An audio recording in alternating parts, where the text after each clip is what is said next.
Hello guys, what's up? Yesterday we had covered the banking that banking system part 1. So today we are going to cover the banking reform, that is the banking part 2. Banking part 2. So in banking reform, banking reform started mainly with the nationalization of the banks. So what was the there are some examples of nationalization of banks. So like government of India first nationalized, the RBI was first nationalized in 1949, but after 1955, like at the 1955 Imperial Bank of India, there was Imperial Bank that was nationalized as a State Bank of India. Then in 1969, the government of India again nationalized 14 banks having asset more than 50 crore. And in 1980, government of India again nationalized 6 banks having asset more than 200 crores. These are the examples of the nationalization of banks. So what was the objective? Mainly the objective was like breaking the ownership and control. What earlier what used to happen, so the same person used to be owner of the bank and he also used to control the bank, so it was like a concentration of wealth. So that was affecting the social, the DPSP, like we have in DPFC we have article like 39. So under that there is a six provision, under 39 there are like A B C D. So under that there is a prevention of concentration of wealth, so that social objective was affecting. So mainly to promote the social objective, banks were nationalized. Then again was like prevention of concentration of wealth. Then there was a socio-economic planning also, like there earlier there were the 5 year plans na. So these 5 year plans needed the fund and all these things, financial assistance. So without having strong banking support it was impossible, so that was also necessary. Then mobilizing the saving and extending bank to the rural and urban areas. So if the banks are like nationalized na, so that were like more branches will be open, means there was like criteria like 25% branch should be in like rural areas. So what used to happen because of this, even household people were also used to be save their money in banking. So if household people started saving their money in banking, so ultimately that resources can be used by the government for the financing the developmental projects. So need of, and also need of the private sector like agriculture, all this like MSME, now sustainable energy, all this na, for this also need of the financial assistance was necessary and for the bank was necessary. So that's why banking nationalization was started. So banking sector reform from 1991. So after the financial crisis there were many areas where reform were made, but the banking sector was the major area. So banking, that reform mainly started in the where like economical and structural reform, and banking sector was in center of that reform, 1991 reform. So for there was like Narasimha committee, so they had given some suggestions 1991 and 1998.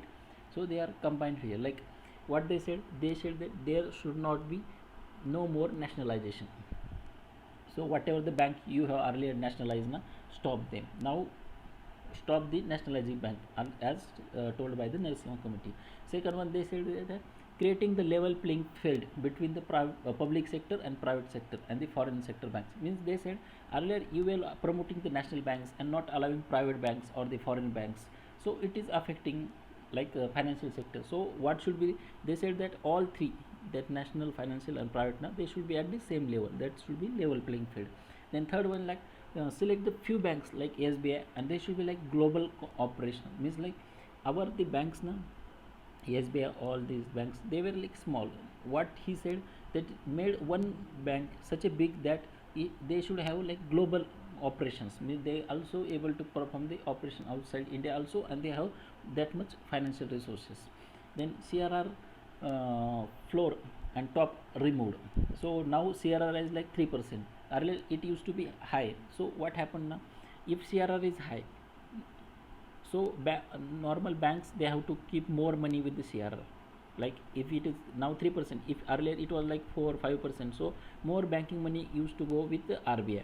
So there was less money with the banks to lend the common people. So it was affecting. So that's why Narasimha committee said that it should not be happen like that. You remove the floor and top CRR. So that's after that the now CRR is decided over the period of time and it is decreased. Same case with SLR, but remember they just remove floor on the SLR, not the top. And again they fifth was recommendation was like rationalization and better targeting priority sector. Earlier we had seen in nationalization one of the criteria was like promoting the priority sector, but what Narseo committee observed that a priority sector na, there are more chance means like priority sector they become like more NPA and all these people are not returning money, they are waiting for like whenever debt like means like they are not in mood to pay, or they are just saying that the government is like evergreening, government is again giving loan again and again, so they are not in mood of repaying the debt. So that was also another problem, and they again said that the Narasimha committee recommended that deregulation of the interest rate. Earlier interest rate used to be decided by the RBI, so it was affecting the like market demand and all this now it should be so.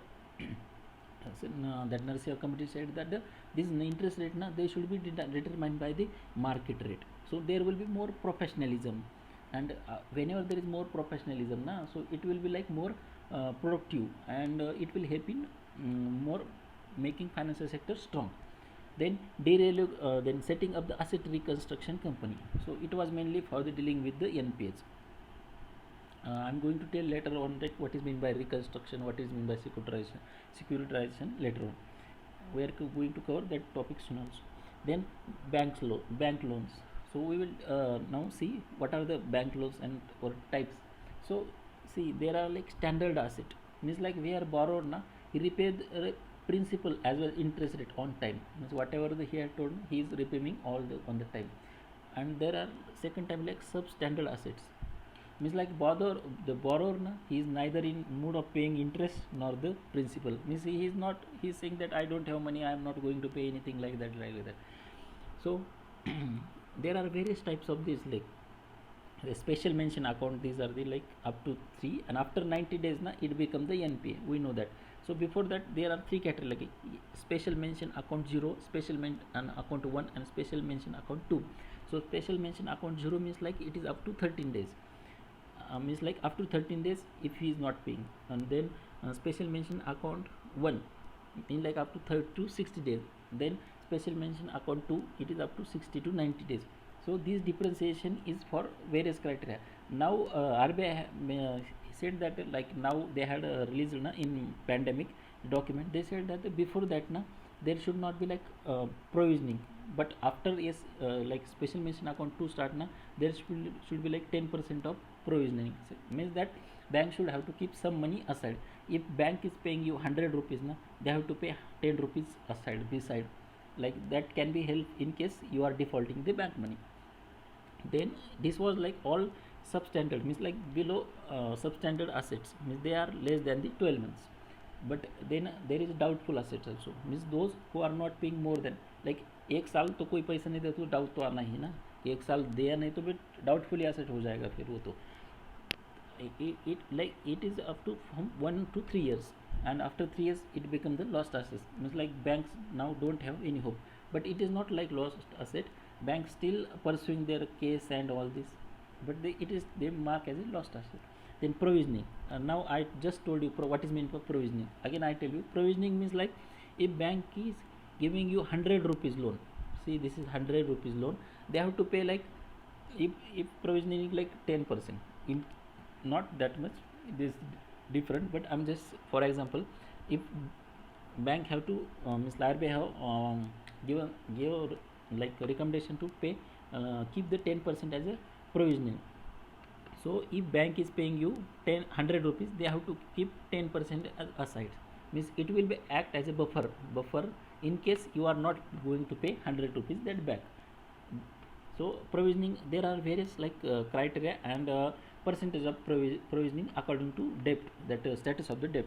So in case of substandard asset, means we have just seen it, if it is less than the 1 year, so there are 2 types, secured and unsecured. Secured means like it is backed by any collateral, and unsecured means it is not backed by anything. So in case of secured na, it is 15%, means like bank is giving you 100 rupees, so bank has to pay it like 15 rupees aside, like that.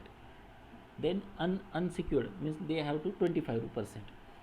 Then there is a doubtful asset also. In doubtful asset, I just told you, like it is more than the 1 year. So there are three types of doubtful asset: doubtful asset 1, doubtful asset 2, and doubtful asset 3. So in case of secured, remember, in case of secured now, just doubtful asset 1 and doubtful asset 2 is there, that is like up to 3 years. So it increases from 25% initially, then 40%. But in unsecured now, it become 100% throughout the year. In that doubtful asset, there is no like secure or any secure. Even if it is secure, it is, they have to keep completely 100%. Then why an NPA happens? It is important to understand why, like banking sectors, why they are suffering from the issues like NPA. First is like bad lending practices. Means like without any, like if anyone asking loan, they are directly paying, they giving loans without any like collateral or anything. Other is like political interference also there. Many times like politician, they pressurize the like bank manager all this to pay, give that loan to many people who have not even new collaterals. Then slow down in economy. Sometimes it happen like if there is economy, like in 2008, like there was global crisis, so yeah, it ultimately affected the global economy. So it was ultimately affecting even the banking sector and companies also, so they were not able to repay the debt. Then power distribution, we know that discoms, they are always in loss. I don't know how they work and all, but because people, there are theft of the light power and all this, na? Because of that also, and there is no like professionalism among the power sector also, that's why they are always in loss. Then there is willful defaulter also, like Malla and all these, na, these people. And chronic capitalism also there. So these also all factor are leading to the NPA problem. So what are the steps? Like provisioning, I just told you, like some amount they have to keep aside. Then CAR, like capital adequacy ratio, then according to Basel 3, it is like for India it is 11.5%. Then there is SARFAESI act as also there. We are going to cover that what is meant by SARFAESI in all this. Just remember these. Then there is asset reconstruction companies are also there.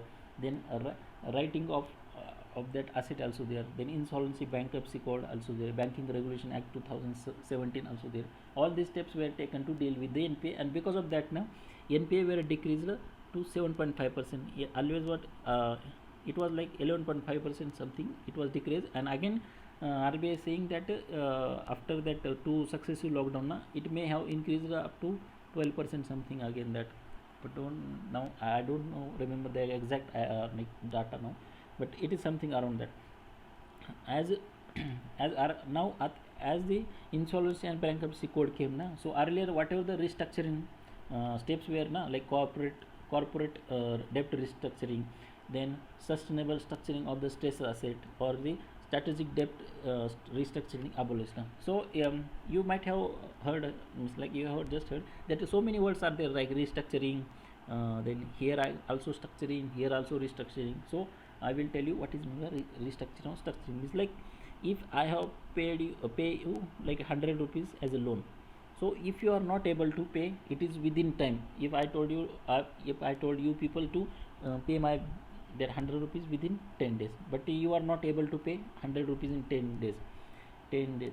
So I will tell like, yeah, you are if you are saying that I'm in like so much stress and all this, like there is financial constraint all this, so I will say that like, yeah, it's okay if you are not able to pay within 10 days, pay in next like 5 days.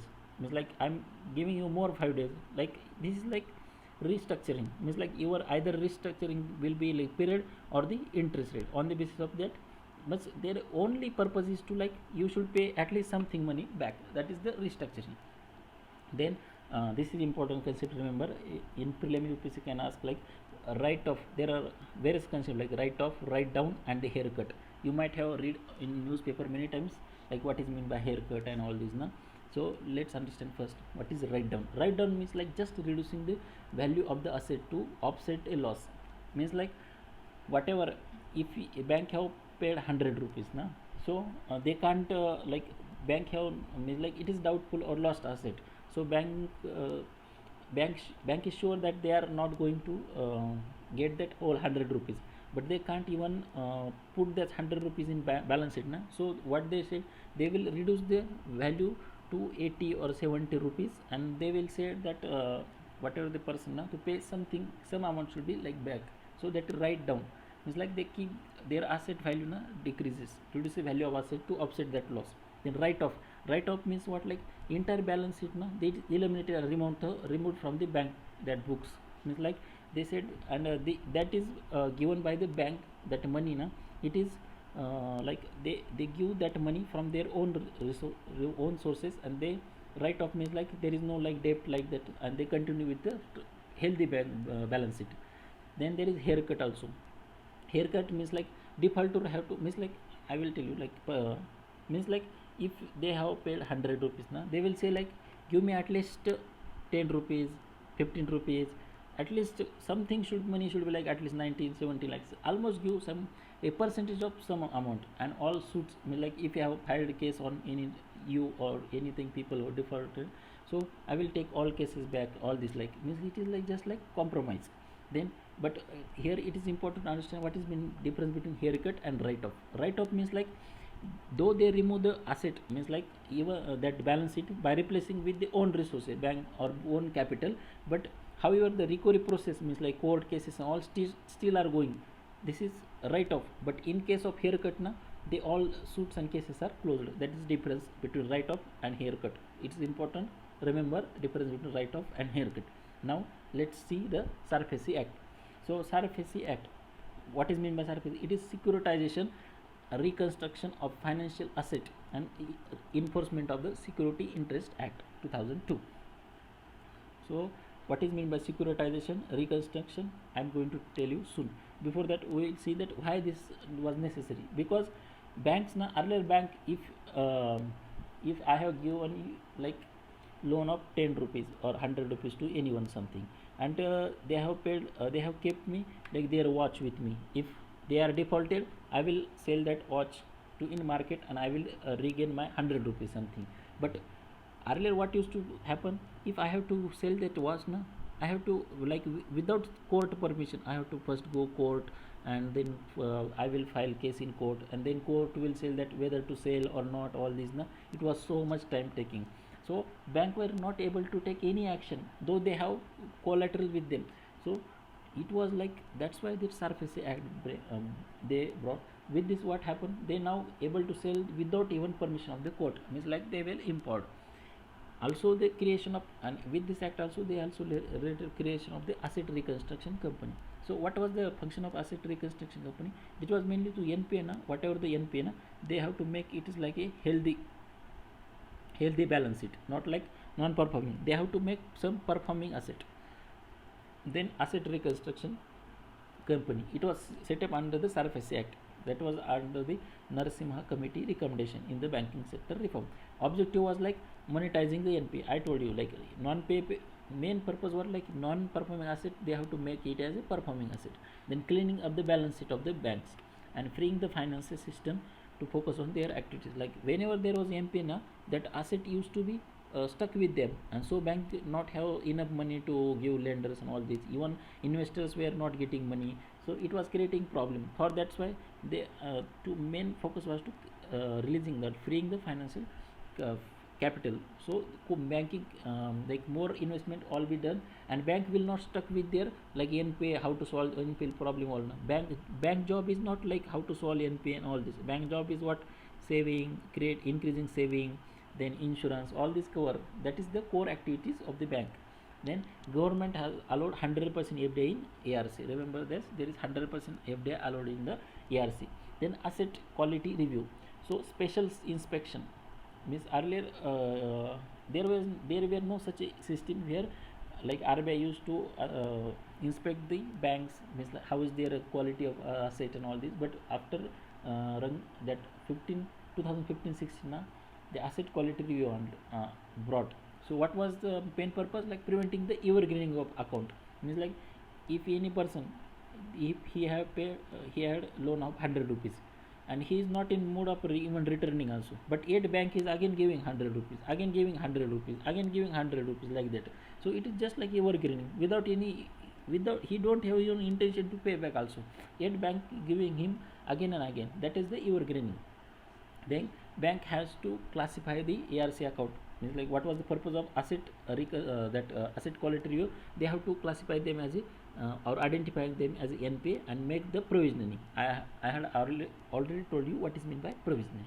Then prompt corrective action, it is also part of the same, that is dealing with the NPA problem. So to prevent the financial crisis, what were the four factors they used to? Asset quality, then profitability, whether bank is profitable, then level of the NPA and capital asset of the bank. So if this whatever the criteria, if they specified by the RBI, if they crossed, the remedial measures will start. And that was the prompt corrective action. Applicable, it was applicable only for the commercial banks, not extended to cooperative or any other bank, and not NBFC or cooperative bank. This MCQ, remember, prompt corrective action, it was just for the scheduled commercial bank, not for any other bank. Then Basel norms. So and before that, let's understand stress test. Stress test means like understanding whether bank is in like stress or not. So bank are exposed to variety of risks. So market risks means like if there is like fall in like global crisis, all this now it will ultimately affecting market. Or credit means like borrower, if uh, he has taken money from the bank but he is not in, or he defaulted that money, that is the credit risk. Or liquidity means like in some cases there is not enough having liquidity in market, or there is a dollar crunch, all these problems. So bank have to go through all this risk. So to deal with this now, there was a Basel committee on the banking supervision, that is secretariat at the bank for international settlement, Basel. That Basel is a place in Switzerland. On that name only that Basel norms came. So what was the objective? The bank should have enough capital to meet its obligations. It shouldn't happen like that bank should be bank run, means like they should be like bankrupt, all this. So they should have enough capital to deal with the crisis. So there were up till now there are three Basel 3 norms: Basel 1, Basel 2nd, and Basel 3rd one. So Basel first one it came in 1988, and it was based on the credit risk.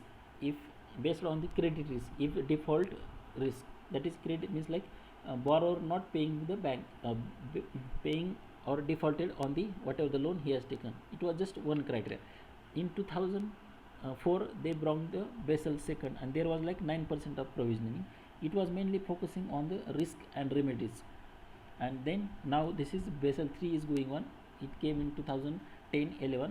It mainly emphasized on the capital adequacy or stress testing. I have just explained what is meant stress testing. Now capital adequacy ratio according to Basel 3 norm, it was 11.5%. So Basel 3 have actually three pillars. First, like identifying the risk, then role of the banking in supervision, and the higher disclosure of the bank on capital adequacy ratio and quality of the risk management. These are the three pillars of the Basel 3 norms. Basel 3 covers the all three risk: the credit risk, like borrower may not pay risk, or market risk, like investment of banks in share or real estate or global crisis, all these at risk due to market failure, all these. Or operational risk like fraud or cyber attack on bank, all these are the various risk. All these are risk covered under Basel 3 norms. That's why it is more effective. Then there is another concept of capital adequacy ratio or capital adequacy norms. To absorb the risk, whatever they mentioned above, these are three risks like credit risk, market risk, and the operational risk. So to absorb this risk, now bank need to have some capital, adequate capital to deal with. So capital adequacy ratio is a capital to risk weighted asset or ratio. Means like capital adequacy ratio is like capital, that is whatever the money pay have to pay, and a risk weighted asset means like the bank know that like they have 100 rupees, bank with them have 100 rupees, and they have paid someone like 15 rupees, 50 rupees. So they know that this guy is not never going to return. So that is the risk weighted asset. So they have to keep some money with as a capital, that is like 11.5%. 9%. Capital adequacy ratio is 9%, and India have that RBI have again 2.5%. Its capital as a conservation buffer. That's why it become the 11.5%. Then now insolvency and bankruptcy code 2016. So I will tell you like how it works and why they brought and everything. I'm going to cover here. So if there is any debt failure, so that debt is whatever the money has taken, he has no any intention to pay. So bank has to keep some money like provisioning, or it was ultimately leading to NPA. So there was like that capital na, it was getting locked up, and it was impacting jobs and growth and everything. So it was like creating so much problem in economy. So they brought earlier, there were efforts some to deal with that. So that first one was like Banks and Financial Institution Act 1999, then SARFAESI Act, just we have seen that one, and then SIC Industries, Industrial Companies Special Provision Act 1985. But these provisions were not effective. So still the NPA problem it was increasing. There was no solution. That's why government came up with the IBC, that Insolvency Bankruptcy Code. What was the purpose? Like consolidating all the laws what are the above into a single legislation and providing the time bound solution. Means there will be like effective solution without any wasting the time. So what is the meaning by insolvency? Insolvency means situation like when the individual or firm he is unable to meet the financial obligation, and bankruptcy means like legally declaring the he can't repay. Means I will tell you in Hindi, like insolvency means like I have to pay money but I am not able to pay, like financial obligations, or my situation is not good, like that. And in bankruptcy what happens, I clearly declare that I'm not going to pay anything, not a single rupee. That is a malya or anything. They are legally declared. Means like if court have declared that they are unable to pay, that is legally declared, that means that bankruptcy. So under this various institutions are under the IBCs, Insolvency Bankruptcy Code. There are insolvency professional agencies are there, then information utilities are there, adjudicating authorities are there, and insolvency and bankruptcy board are there. Don't worry, I am going to explain everything very slowly, so don't worry, just listen carefully. Insolvency professionals. So who are the insolvency professionals? They are licensed professionals. Means like those who have experience how to solve all this matter and everything, and they have administrative resolution process. They administer the all resolution process because they have all experience. They even provide the information to creditors and so they can assist in decision making. Then insolvency professional agencies are there. So who are the insolvency professionals? They conduct the exam. For these guys this agency conduct exam. So that's why they become like professional licensed professional. So this guy conduct exam and enforce the code of conduct for their performance. That insolvency professional agency, they conduct the exam, and then these guys came into being, that insolvency professional. Then information utilities means it is just like information like record of debt, liability, and all defaulters, everything this information, insolvency professional they find out this information and it convey to the creditors, so the creditor can take the decision. And there are adjudicating authorities or tribunals. There are two types of tribunals, like National Company Law Tribunal. Let's remember, company means they work for company, and Debt Recovery Tribunal, they work for individual or the small firms only. Then Insolvency and Bankruptcy Board is also there. So it is above all authority. They are regulated just like above insolvency professional agency, and information utilities. Everything is observed or controlled by this board. It consists of representative from the RBI, Ministry of Finance. All this means like this is higher authority working above all. Now I will explain the procedure how this happens, the IBC code. Listen now carefully. The individuals minimum who can be declared or who can start the insolvency professional, they should have minimum default of 1000 rupee. It is not like that someone not paying your 500 rupees and you are starting that I have to start insolvency process, everything. It not happening. They should have at least at least 1000 rupees for the attracting the insolvency bankruptcy code. For corporate they have should be minimum 1 lakh rupees. So who can initiate the insolvency process? Financial creditors means like bank, bond holders, like who provide the loan. Operational creditors means like who supply the things, all this for any company or anything like that, they are operational. And third one like corporate debtors, employees or the shareholders, all these can start the insolvency process. Then how insolvency process works. So insolvency professionals are there, they inform creditors about that bank loan default or everything. So creditor within 180 days creditor have to take decision. means like repayment schedule, means they can say that you, if you are not able to repay now, you can pay after like few months, like this. So restructuring is done if it is possible. So within 180 days they have to take decision. If it is not possible, they can give another extension of 19 days, and they need like 67% like something creditor consent. But even if they fail to bring that consent or like plan to repayment or restructuring, ultimate option is like liquidation. So in case of liquidation precedents na, there are like insolvency resolution cost, means like if there is liquidation, so there is a concept of like waterfall mechanism under which na, it is like who if bank is liquidated, so who will get the first money. So first one is like insolvency that whatever the cost in that whole process na, insolvency resolution cost, like renomination of that insolvency professional, that agency, all this na, they took their money first. Then workers of the salaries, those who working in company, they get 24 months their secure. Then secured creditor get their money immediately back. Then unsecured creditor after that, and then get the dues of the government if they have any due with the company. Then priority shareholder get their money. And last one, the equity shareholder, that poor people like us, they get last money after liquidation. So analysis, it was just like for mains perspective, not prelim. Like just till date na, 7.9 according this report according to parliamentary panel, 7.9% cases have resolved, and 29% have went to the liquidation. And it took more than like 459 days for it was like the see, this is 180 days normal time. Even if you extend it for 90 days, it become like 270 days. 270 days, but it taking more than 459 days, that is overtime. And there is also low recovery rate, means in 95 cases now there is haircut. We have just listened, like haircut means like they have to pay like something, give at least some money. And in 79% cases now, that national company law tribunal now, it is say cases 71 cases are still pending are there. So with this we have covered the part second of the banking.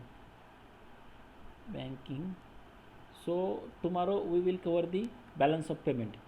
So thank you, please share with your friends, subscribe and stay with us. Thank you so much.